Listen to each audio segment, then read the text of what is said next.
Welcome, everyone. Lovely to see you. Hello, Rochelle, Mark, Holger, Frank, Chris, Holly, Ron, and Jenny.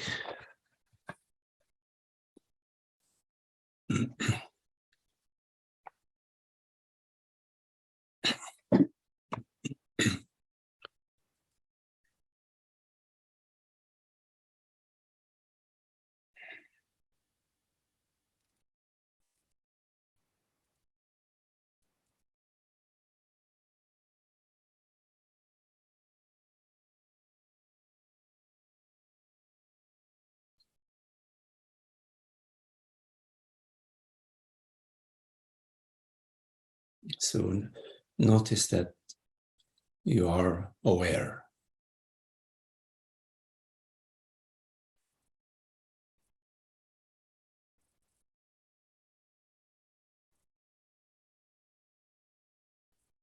And that awareness is not something that you are doing.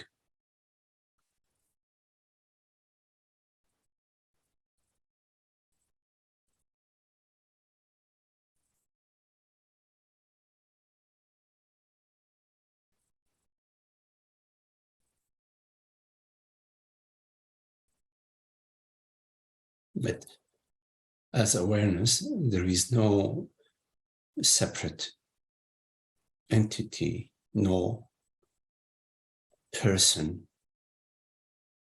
who is engaging into any particular activity in order to be aware.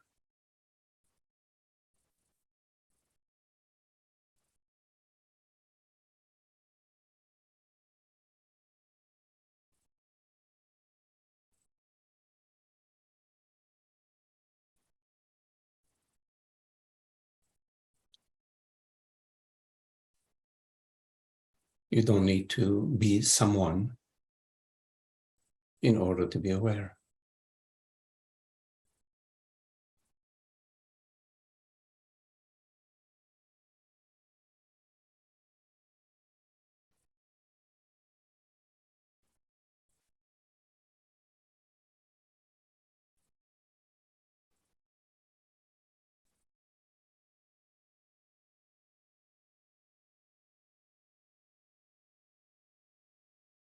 Awareness is effortless.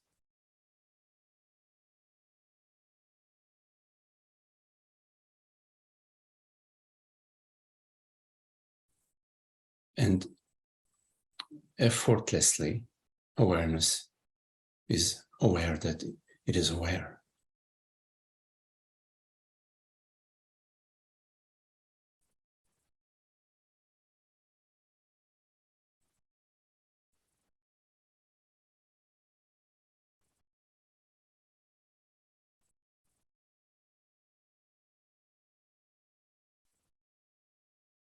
So in this moment, you may perceive a sensation. You're hearing this voice, maybe the singing of the birds in the background.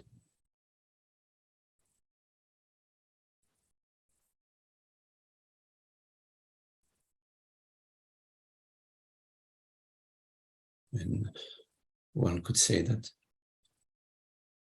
awareness is aware of hearing these words.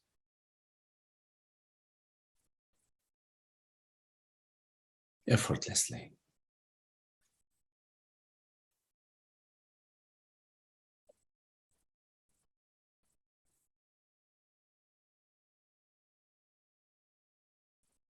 One could also say that awareness is aware that it is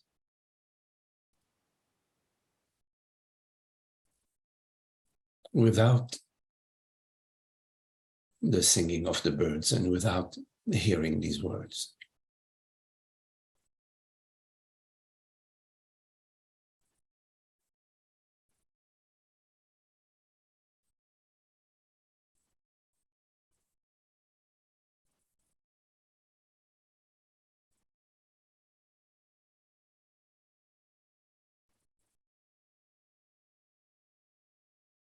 because awareness is not like a pitcher that you need to fill with water or with milk.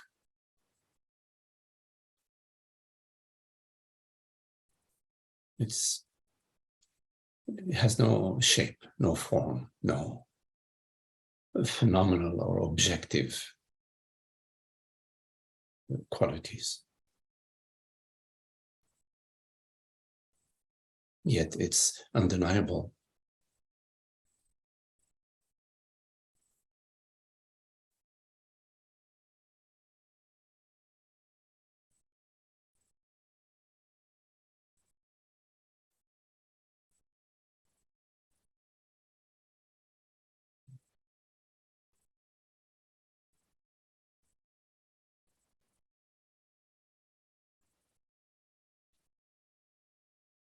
There isn't a separate reality that is hearing these words.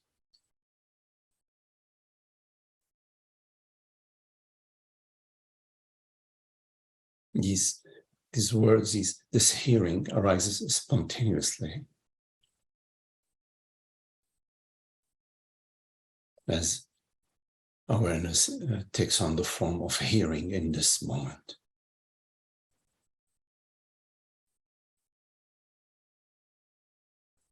It takes on the form of breathing.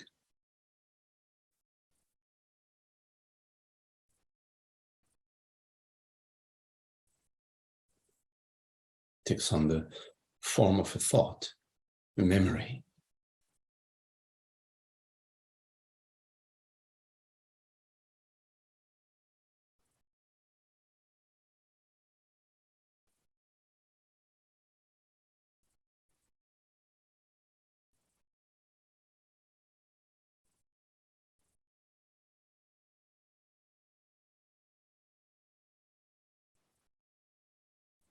It is via awareness that there is such a thing as hearing.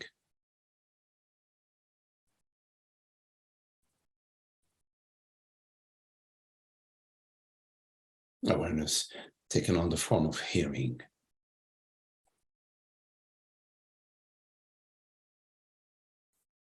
It is not the other way around. It is not sound or hearing which gives rise or creates awareness.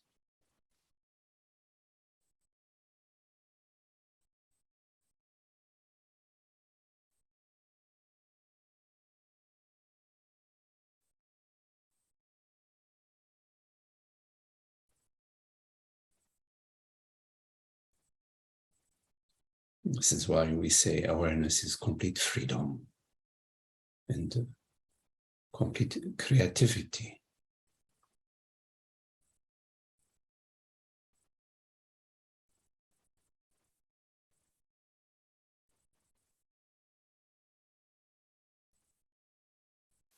It is not subject to what appears within it. It is not subject to that which it perceives.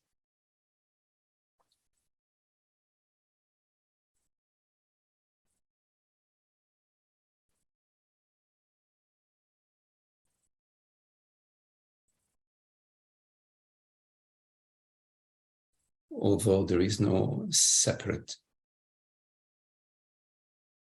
person who is actively being busy, getting busy, being aware,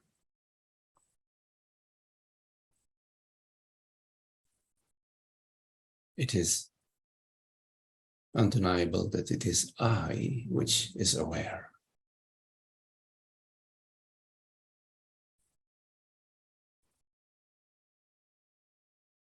But this I is not an activity.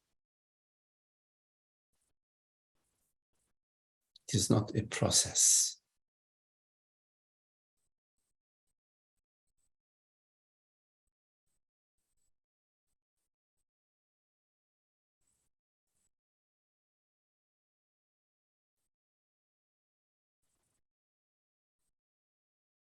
I am aware means that I am awareness.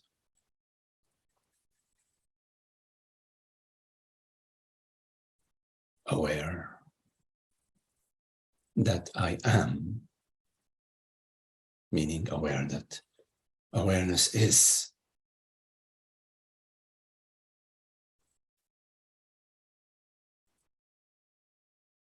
And aware that I am aware, meaning aware that awareness is aware.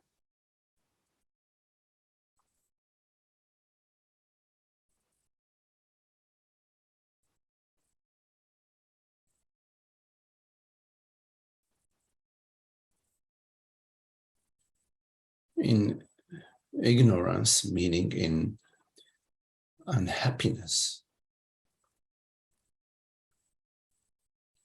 we believe that I refers to a limited consciousness, a personal body-mind. In ignorance, we believe that I is somebody who exists in time and space with the past and the future.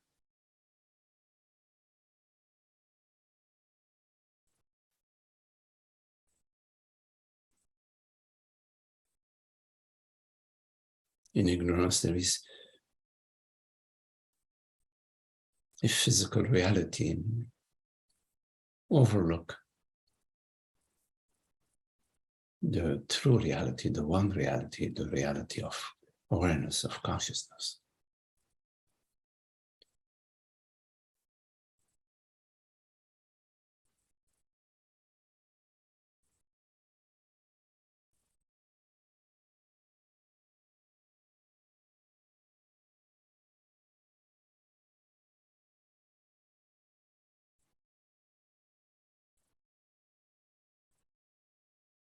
So in awareness, in the fact of being aware, there is no duality, because there is no separate entity that is performing any activity.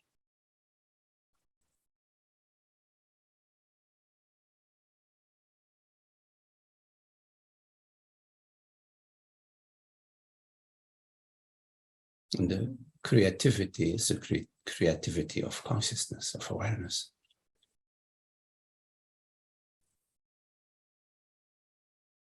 Which loves to create.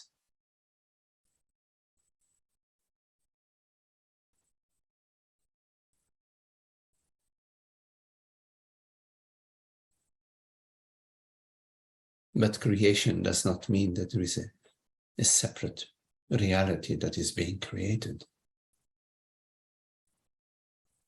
Your thoughts are not separate from awareness.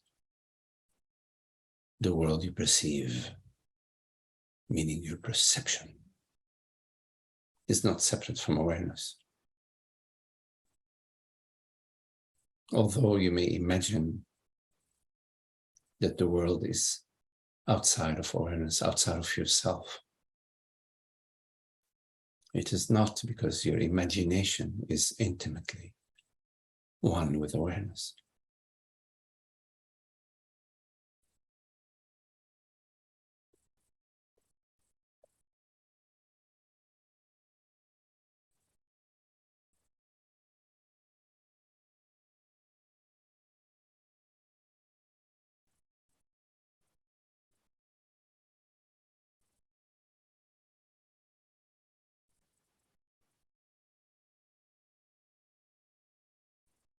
It is consciousness which chooses to believe itself to be a woman or a man, a person. It is I, consciousness, which decides to define myself as a son, as a daughter, as a good person or a bad person.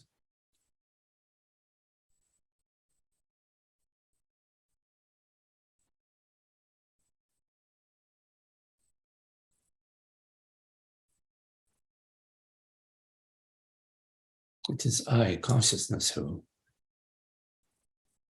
decides to play the game that it's impossible to be without being a person.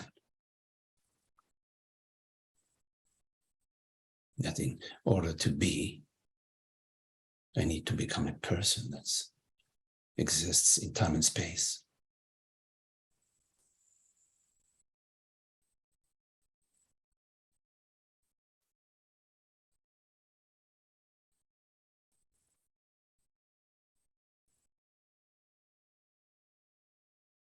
And it is I, consciousness, who decides to realize in this moment that there is only one reality, which is I, consciousness, not a male or female form, but the formless, invisible reality of being.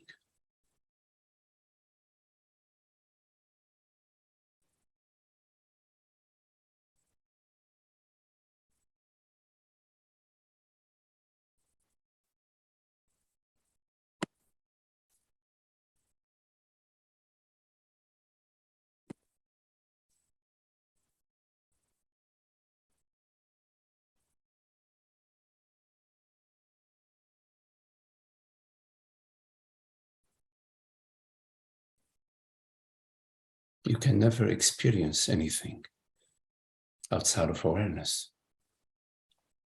In fact, it is awareness itself, which is taken on the form of a perception, a sensation, a thought. There isn't a separate thinker or personal creator.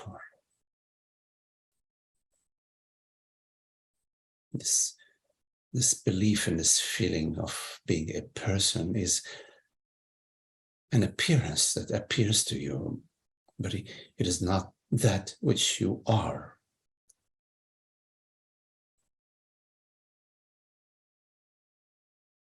That which you are, you cannot know via your mind, via your thinking and your feeling.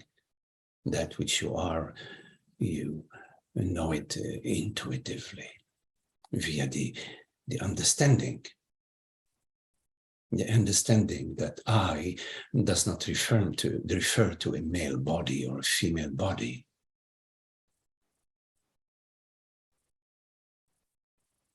There are no problems with bodies, with female, male bodies, with the world, the body and the mind. There's no problem. But you don't need to define yourself, meaning defining, you don't need to define awareness or consciousness as a perception or a sensation or something.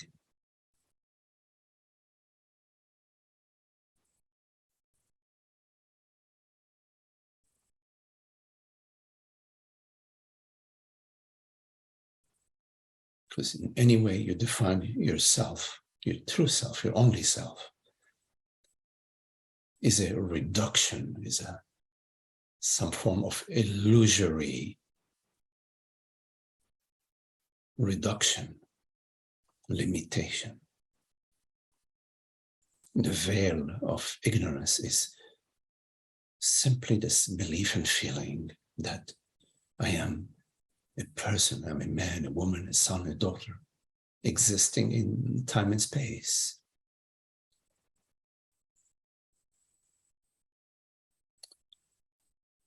It's a download that somehow we bought into it, and we maintain it, believing that it is essential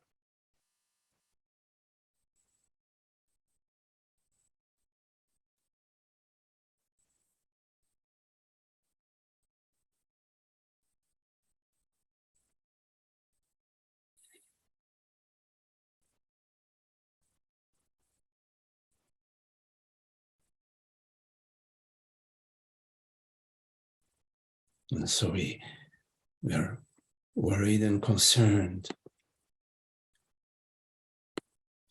about this me, this illusory structure, illusory entity. Preoccupied, we become preoccupied.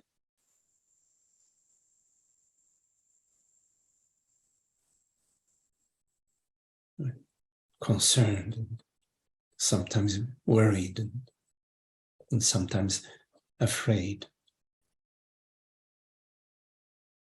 as a separate entity.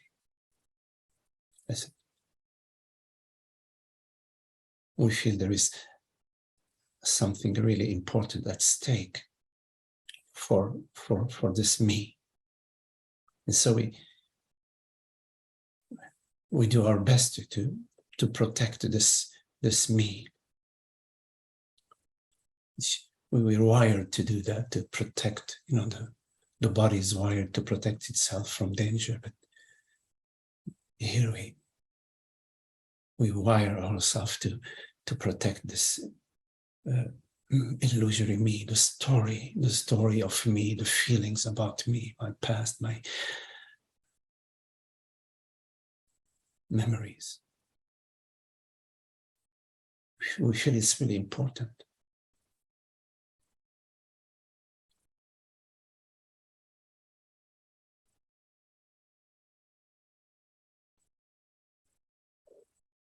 And sometimes we realize, no, we can let it go. We can relax.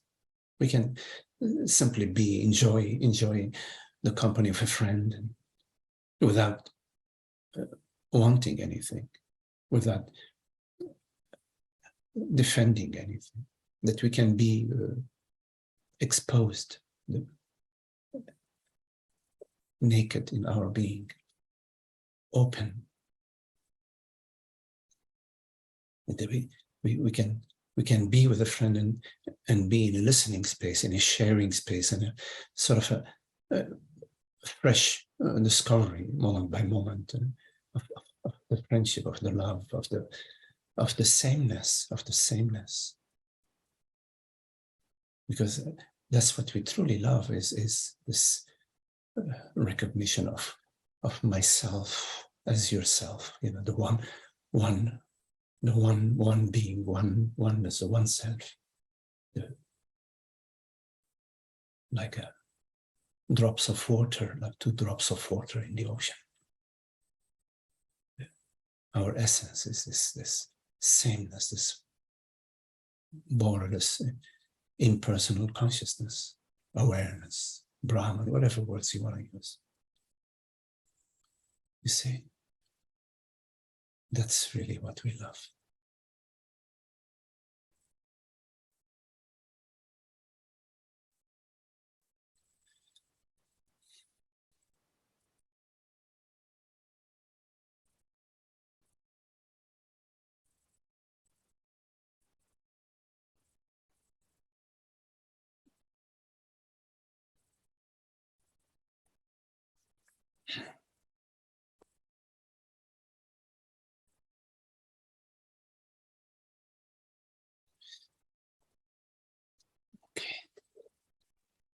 So if you have any questions, anything that you would like to explore, please feel free to unmute yourself and turn on your video if you like, so we can see each other. So any comments, any questions?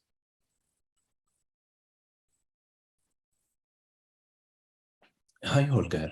Hi, Magdi. I just want to quickly say, amazing, this whole. So it was just a misunderstanding. My suffering, my misery, my unhappiness was just a little misunderstanding. Yes. Misunderstanding about what I truly is, Yeah. And this misunderstanding, it also lives in the body. So it is also this at the feeling level.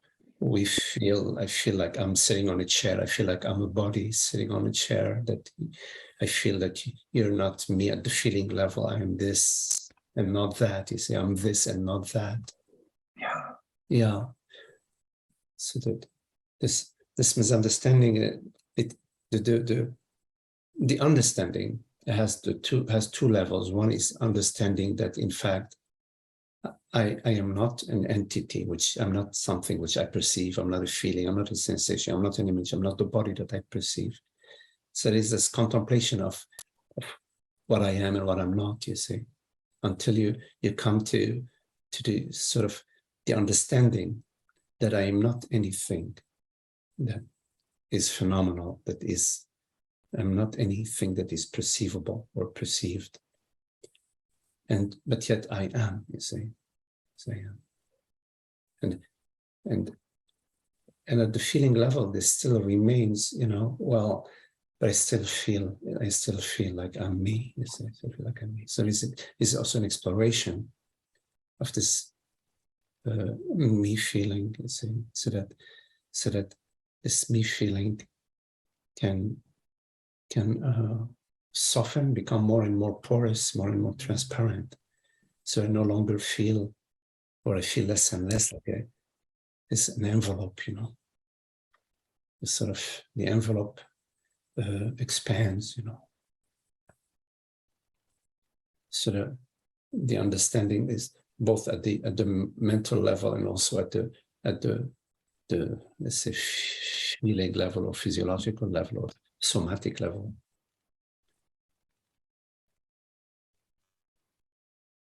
When I say a boat is traveling, heading towards Hong Kong or whatever, if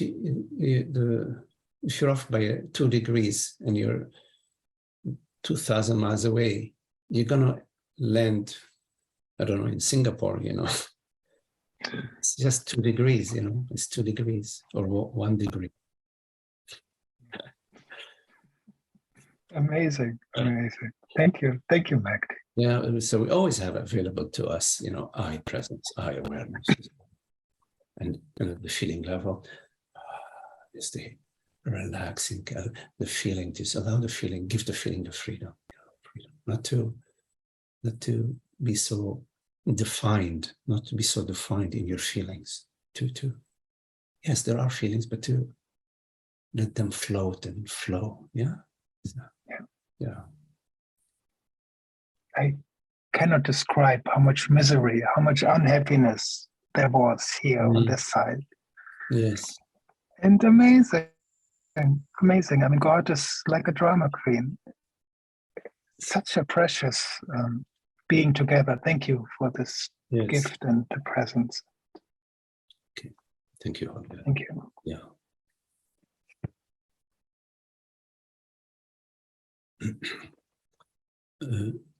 Suresh, hi Suresh, I see you have your hand up. I think you need to unmute. If you can unmute. Oh, okay, you're unmuted. Okay, very good. Hello, Magda. Nice to meet you. Oh, nice to meet you too. Yes.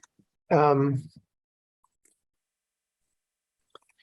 been in non-duality in the world, non-duality world for many moons. And my question is how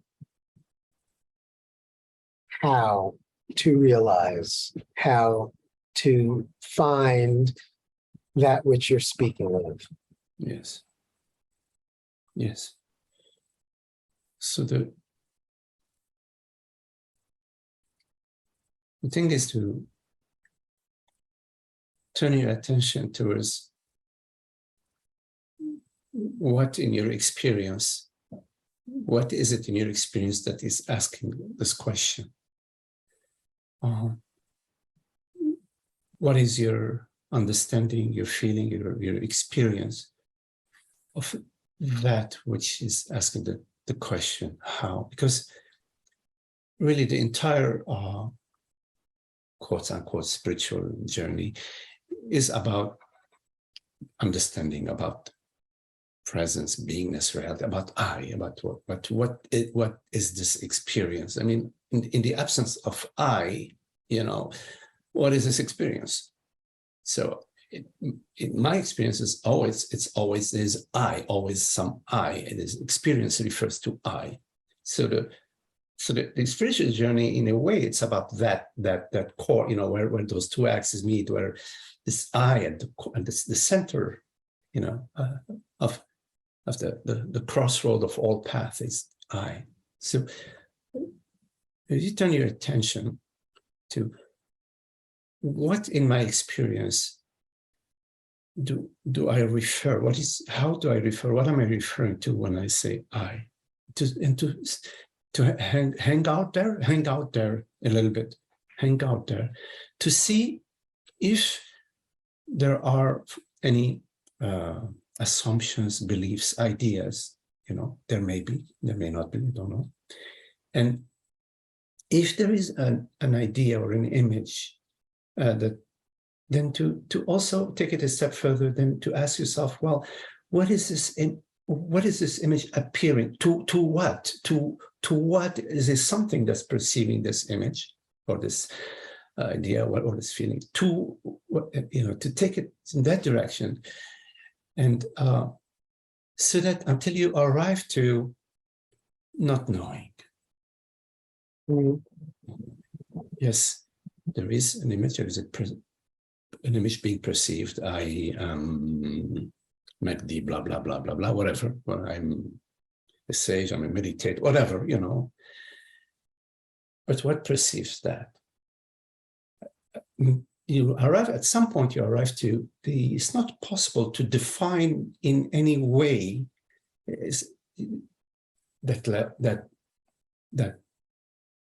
that. And so then you say, okay, obviously I know I am, whatever that means, but I don't know what it is that is perceiving. What I am. I know I am, but I don't know what I am. And to just stay with that. And to over and over in our life, in so many ways we go back to, oh, I am Magdi, I'm a teacher, I'm a father, I'm a great blah, blah, blah, whatever you say. And to, as much as possible, then so wait a minute, am I this ideas and feelings and beliefs and thoughts that I'm perceiving, or what perceives that? So you can always return until this being, not knowing. I sometimes use those words, but being, not knowing, mean until, of course, the I am is not knowing that what I am becomes your home. I mean, a big word. Becomes common to you. You become comfortable. How about comfortable with not knowing? Because in not knowing, in a way, is open. It's like it's open. It takes on, like the sky takes on all sorts of colors and shapes. It's just, but it remains open. So that's the path of inquiry into the belief, any beliefs about what I am. The belief and the feeling that I am a man, I'm a person, that I've been practicing for many years, that I've been on the path. I did Buddhism, I did Advaita, I did, all these they appear to you, these thoughts and these feelings, they appear to you. I'm not saying let's deny thoughts and feelings. I'm just saying to just take it to what perceives that, you say. I take it as that which I've always referred to as I, but it's not really the body. It's the I that I find when I dive beyond the observer, so to speak. Yes. And you dive beyond phenomena. When you go beyond phenomena, it's just pure consciousness.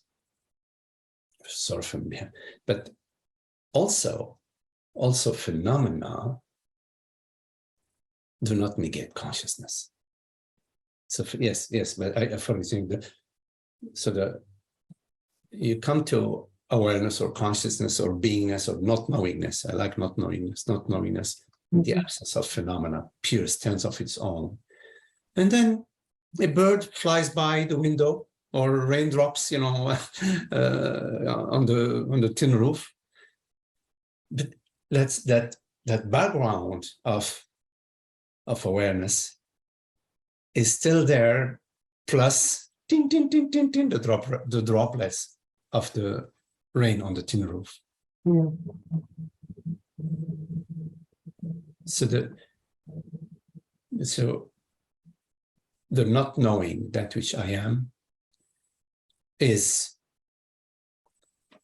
and is not needing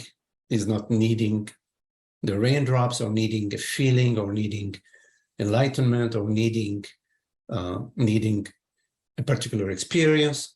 All sorts of experiences, events may appear, but it's not needing, it's not defined by, now I'm experiencing a great state, so now I am more conscious, or whatever. Sometimes we say that I felt I was so much more conscious, and so I was such a big joint, and I experienced consciousness. That's just an appearance. It's okay. Appearances are what they are. But the not knowingness isn't defined in any way by any appearance, by any experience, by any state.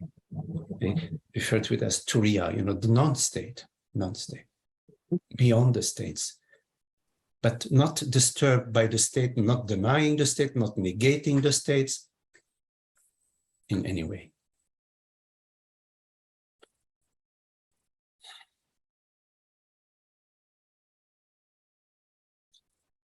I think of it as that which does not come and go. Yes. That was so. And I think there is this saying. I think in the Thomas Gospel, somebody was asking about God, truth, and I think maybe it was Jesus who said, or it's just who, a sage said that truth is both a stillness and a movement, both a repose and a movement.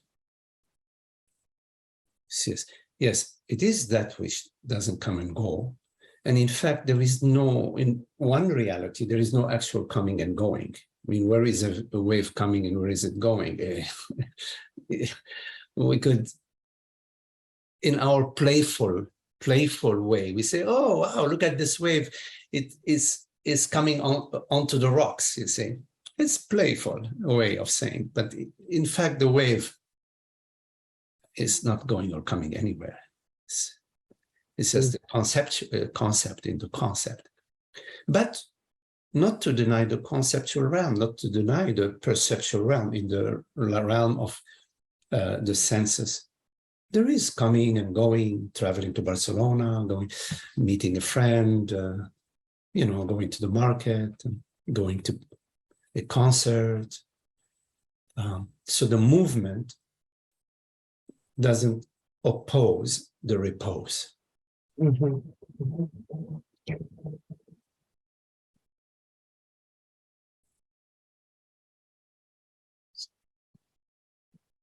Where do you live, Suresh? Well, right now I'm in New York, upstate New York. Oh, yes. Where upstate New York? Woodstock. Woodstock, okay. I lived in Troy, New York for 10, 15 years, Albany and Schenectady, and I loved upstate New York. Yeah, I went to college in Albany. Yeah. Oh, you did? I went to RPI. Okay, okay. Joy. Yeah.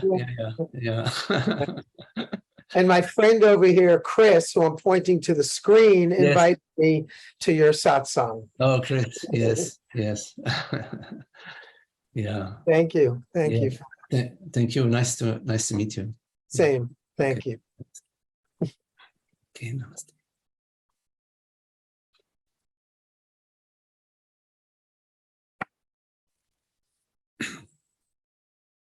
Hey, Chris. Yes, Chris. Let me see. You need to unmute yourself. Okay. Let's see.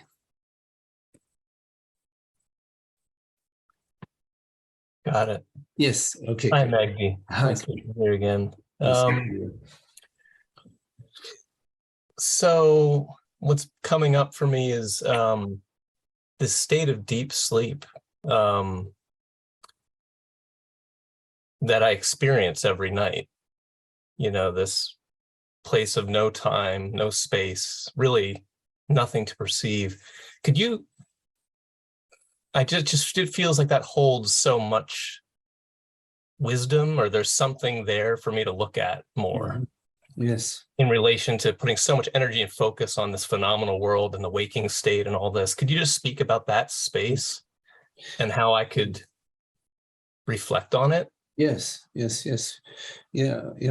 So it's interesting because the three states, the waking state and the dream state and the deep sleep state, they point to the content as a way of speaking, or the phenomenal aspect of awareness, of consciousness. So in the waking state, the phenomenal aspect of awareness, of consciousness, seems to have a longer duration, more stability, more the imprint is a stronger imprint than the dream state. In the dream state, it's a sort of a little madness. It's a very diffuse. Appearances are fleeting, and the connections are not well established. You may travel easily in time. You may transform objects. You perceive a butterfly a minute, and the next minute you're swimming in the ocean. And the deep sleep state is almost there is no images, no sensations, perceptions, and mentations. It's the objectless or the formless sort of state, almost, not fully, but close enough. So these three states are very interesting because they basically tell you, well, you know, not to make a big deal about any particular state, because, you know, we do spend whatever 8-10 hours in the waking state. We do spend 7, 8, 9 hours in the well, maybe less, I don't know, in the dream state, and we spend whatever hours we spend in the deep sleep state. They're not to make a big deal of one over the other. Like, for example, we dream in our dreams. Sometimes we dream about a butterfly, right? I mean, it can happen, and that we're flying from rose to rose, or flower to flower, whatever we are doing, but we, when we wake up in the dream state, we are a butterfly. But when we wake up, of course, we realize, oh, we're not a butterfly. In the waking state, we are a man, we're a woman, we're a person, a father, mother. But somehow it's more stubborn. It's easier to in the dream state to say, oh, no, I'm not a butterfly. But when we wake up from the dream state, we go back to, oh, I am Magdi, you know, I am son, blah, blah, blah, you know, we go back. It's more, it has more holding power, more tenacity. Now, all the states, like talking about the waking state right now, they're there are appearances. There is that which we perceive, and then there is that which is not perceived, which is awareness, consciousness. You see, so usually in ignorance, in the waking state, we're like addicted to all forms, objects, feelings, sensations, perception. We don't have an inkling about the reality of awareness, the reality of consciousness. We don't have an inkling.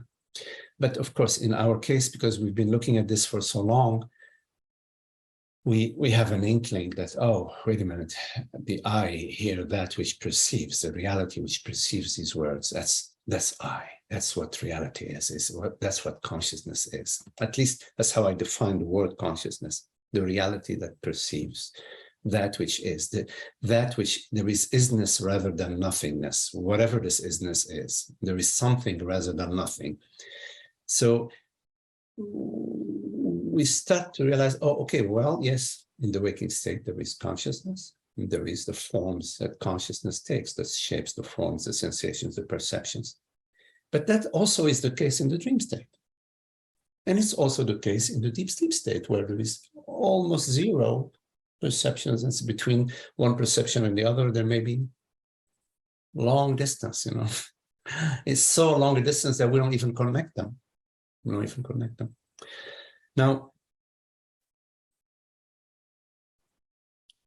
in the Indian scripture, they speak of Turiya being the understanding about consciousness, that there is a reality which is not any state, that's irrespective of all states, and this reality is the reality of consciousness,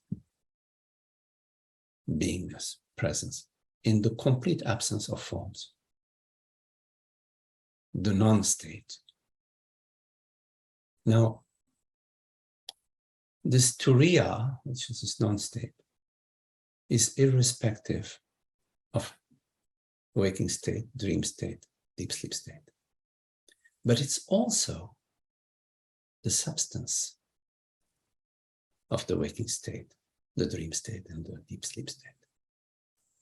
The non-state is the substance of all states, but it's not a state.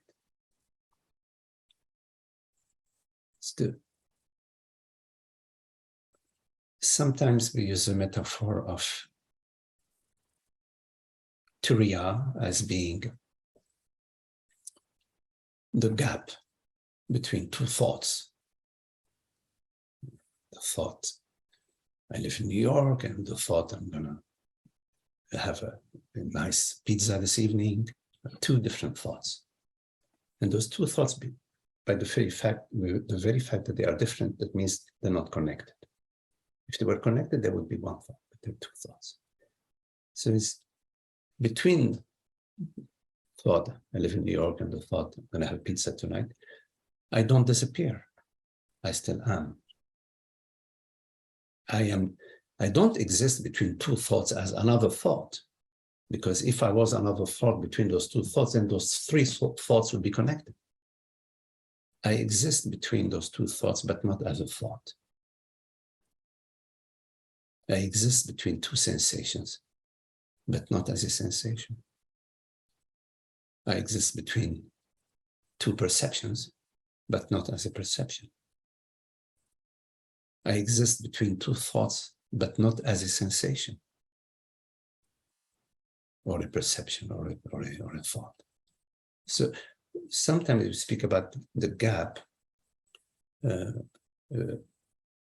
between thoughts. I use the metaphor of in the old days where you used to have the reels, the movie reels, and the movie reel is made out of, I don't know, 1,000 little pictures, but it's spinning at a certain pace that the horse is moving, is not really moving, but there's the impression of a continuity, the impression of the continuity of the images.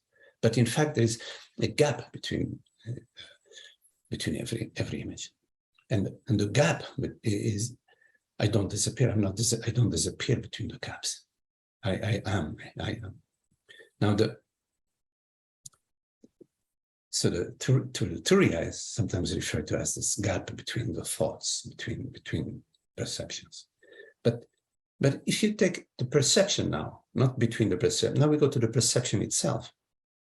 Where does the perception appear? It does not appear in another perception. A perception doesn't appear in a thought, doesn't appear in a sensation. It appears in awareness. The same I, it appears in I. The same I that where there was nothing appearing between two thoughts is the same I where to which the thought appears. So the Turiya is the uninterrupted. So the continuity, the sense of continuity that we have in experience, it seems to be the continuity of the horse running. But in fact, the horse is just a bunch of molecules and atoms that are dancing. The continuity, we do have a sense of the continuity, is the continuity of the non-discontinuity of consciousness, of Turiya. And this consciousness, this Turiya, is I perceive. Not I, Chris, or I, the body-mind.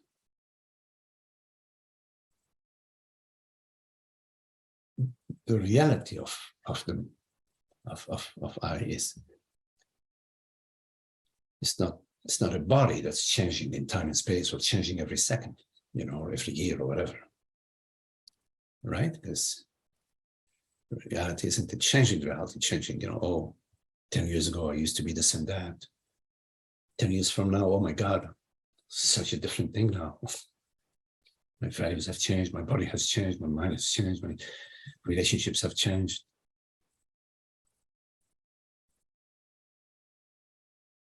So the deep sleep state is a sort of a caricature of the peace of being, of sahaja samadhi, except that sahaja samadhi doesn't end at the end of a state, a particular state. Sahaja is across the board. So sahaja is the peace of being, this deep satisfaction, the deep well-being, irrespective of the presence or absence of the phenomenal realm.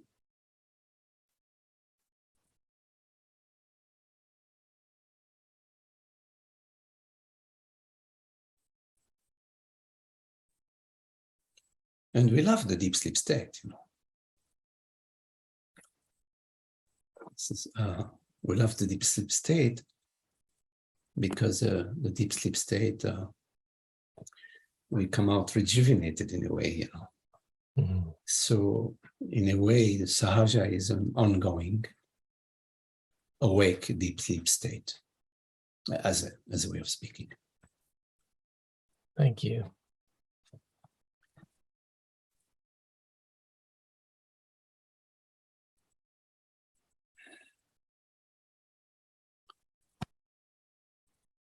Okay, Jenny, I am reading your message.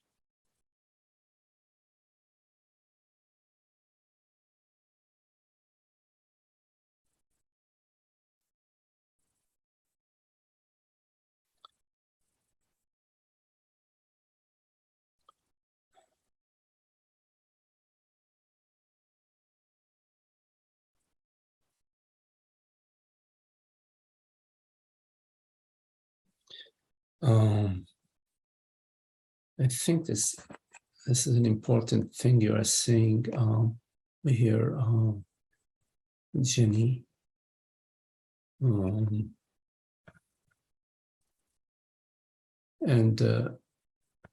it's an important thing to address. Let me see. We have time to address it, so I think I would like to to address that. So is that okay with you, Jenny? Because you did mention that I don't have to bring it up. Is it okay if we discuss it now?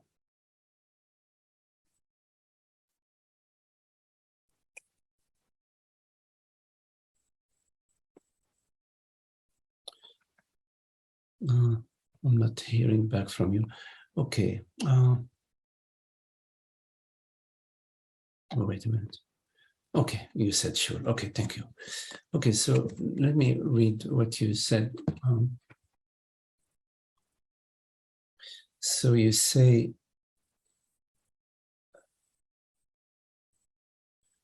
okay, on the most subtle level, whatever is received by the senses already had a time lag, and it's not the real thing. For example, there is the moon, and there is a moon image in the eye.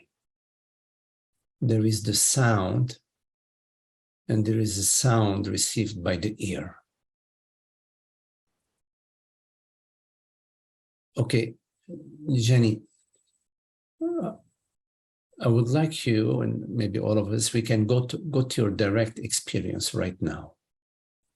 Are you experiencing two things? Are you experiencing a sound, and are you experiencing a sound received? Or are you just hearing? Take a look at that. I understand what you're saying, that there is a sound and there is a sound received by the ear. But in fact, if you take a look at your experience, you're not experiencing two things. You're not experiencing a sound and a hearing. You're only experiencing hearing, which you can call it a sound or you can call it hearing, it doesn't matter, but your experience is one. That's the point I wanted to make. It's a one, it's not composed of two things. I'm going to continue reading. Whatever was received by different individual or different species are different from the original, although the different may be subtle and even not noticeable. Well, Jenny, I don't know so much about different individuals or different species, and what's the point of speculating? I would just let's stay with our experience, because that we can we have a certainty about our experience. We can speak with firsthand assurance, a certainty about our own experience.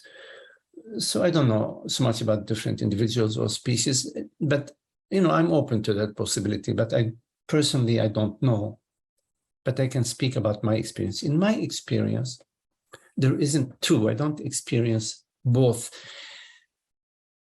a screen, for example, and an image of the screen. I don't experience them as two. It's just perceiving. So you say, in that sense, I think awareness or consciousness is the ultimate and most subtle level of duality. That would be true, Jenny, that consciousness would be duality if in fact our experience is made out of two. If our experience is made out of objects and perceptions.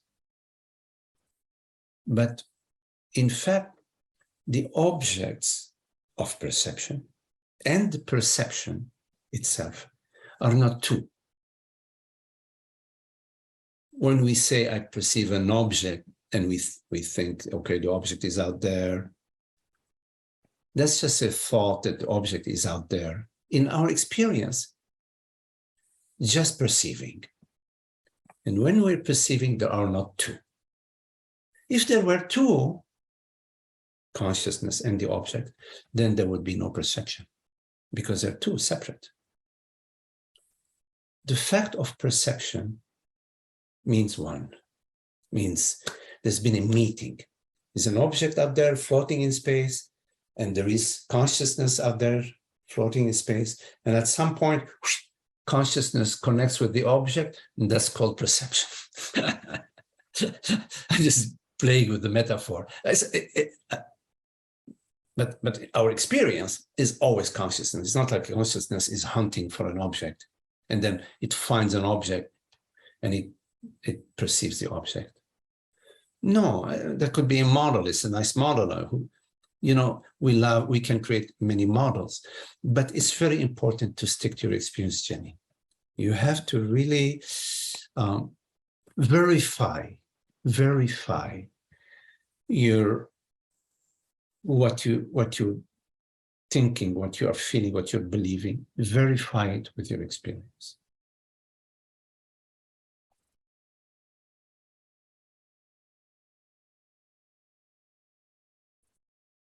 Now, ask yourself the following question. I hear a sound. So there is a sound and there is the hearing of the sound. Ask yourself the following question. What is the distance between the sound and the hearing? And go to your experience. Don't make it theoretical about, oh, there are waves, floating, and there are waves are coming and they're hitting my ear, and my eardrum is going blah, blah, blah, blah, and then it's traveling through the... No, I'm talking about your experience, not a model about your experience. What is the distance in your experience between the hearing of this voice, the hearing, between the sound and the hearing, or that which hears?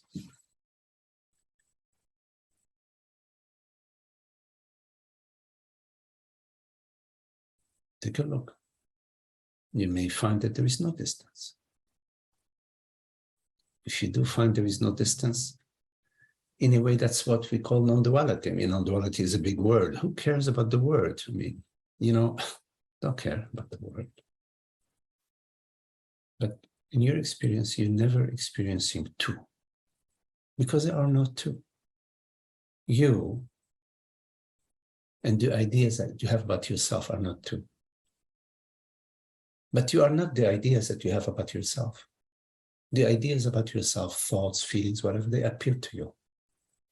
You are the reality which perceives. Although that which you perceive is not apart from you, you are not defined by that which you perceive. That's an important understanding, important. You need to visit that over and over.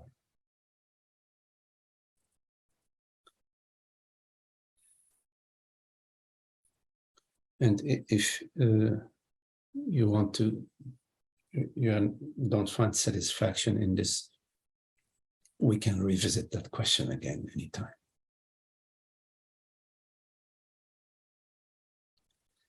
Okay, lovely to be with you all. Thank you. Nice to meet you, Suraj and Chris, Holly, hi Holly, Ron, Jenny. Thank you all. Thank you all. Okay, you're welcome.